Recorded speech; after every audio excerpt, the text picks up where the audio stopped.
Hello, hello. Welcome to the third episode in this series of life hacks or productivity hacks. This episode is going to be focusing on a technique that is very close to my heart. It is perhaps the easiest thing in the world to be able to do this. We talk about low hanging fruits. This one is so low, this is actually an underground potato in a manner of speaking.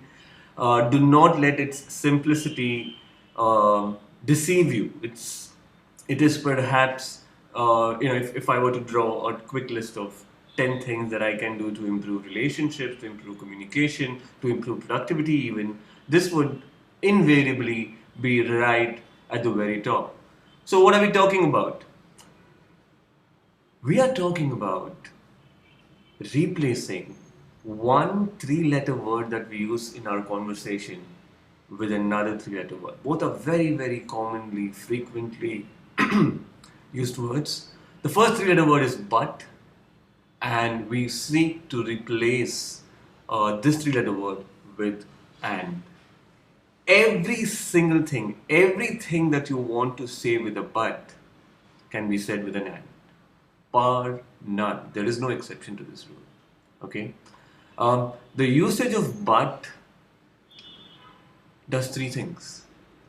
A, it creates the physical equivalent of pain in the human mind. Right. So, you know how you feel when you are in pain at a body level? It creates an equivalent of the same pain in the human mind. The receptor cells that light up when we hear but are exactly the same as those that do when we are in pain. So that's one.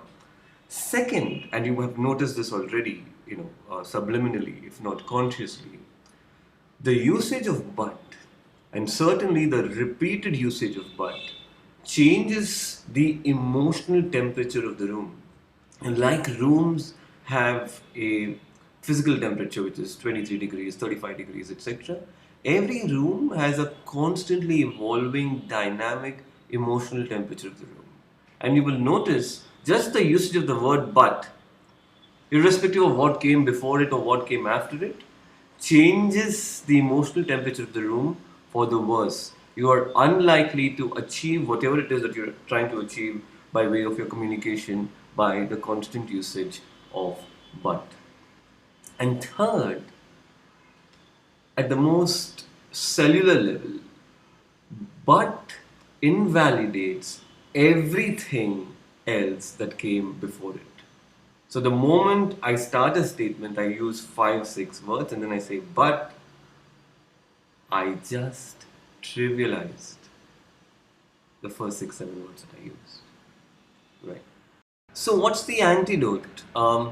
One thing that I found that has proven to be useful in my conversations and in conversations that I've had the opportunity to observe is that when you want to express your disagreement, it is almost always a good idea to not say in so many words that you are in disagreement.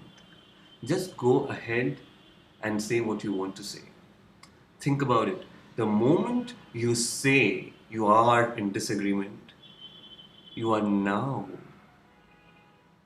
putting an emotional charge to this conversation.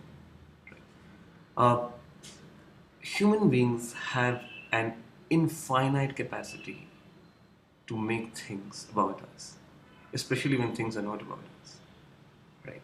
And uh, it is almost always a good idea to consciously navigate, steer clear of anything that presses these hot buttons inside us. So first thing that you can do is that if you are communicating disagreement, just go ahead and say it. So for example, one of the things that I do is say another way of looking at this is so and so. Please understand, this will in no way undermine the importance of what you're saying or dilute the importance of what you're saying. You try it, okay? Second is that when we are having a communication, we are having a conversation, and there is some kind of disagreement, there are occasions when there are vehement disagreements, but 60, 70, 80% of the time, the disagreement is on 20 or 30% of the content of the conversation. There seems to be broad agreement on a bunch of things. And if you find yourself in those situations, it's a brilliant idea to just point out the specifics with which you are in agreement. So that you say that you are fundamentally at a DNA level, in principle, on the same side as the other person. And then wherever you otherwise use and, otherwise use but, use and to say that these are the one, two, three specifics that you like, that you think differently about this, right? The executionary details, etc. This is again very powerful because when you focus on similarities, you build relatability, and that gives you greater bandwidth to process, to deal with the disagreements that come in later. And finally, the point is, any single statement, any isolated, quarantined, everyday statement, where there's the usage of but, you can use an and. I'll share an example with you.